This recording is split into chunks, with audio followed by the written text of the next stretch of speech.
So here is a Hornby Railways Battle of Britain class R374 Spitfire, which I've converted to 3-rail running by fitting tender pickups. This shows the interior of the tender body after I fitted the plunger pickups. The tender body itself I had to cut a small hole in the bottom of in order to clear this, as you can see thus. I've also added some lead weights to the tender to make quite sure there's enough weight in the tender to operate the plunger pickup satisfactorily. Now with Hornby Dublo, to get satisfactory running, you've got to have wheels on both sides of the locomotive connected to the track for the return or the pickup, depending on how you look at it, of current.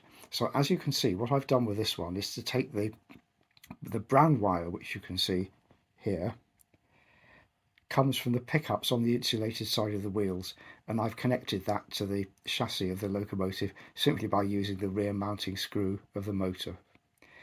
And last of all, I put a lot of lead weights into the body to try and make it as heavy as possible, and it will in fact now haul 6 Hornby Dublo super detailed coaches.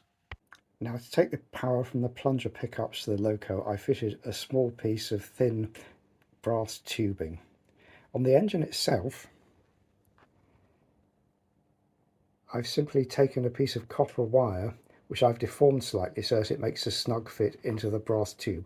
I'll try and show the end of the brass tube, but it may be rather difficult to see it on this film. Now if you look there, you can see the small hole that you need to put the copper wire into to connect the two together. And there you have it, how to convert an air-smoothed West Country class Pacific to run on the Hornby Dublo 3-rail track. I think this is a useful addition to my layout.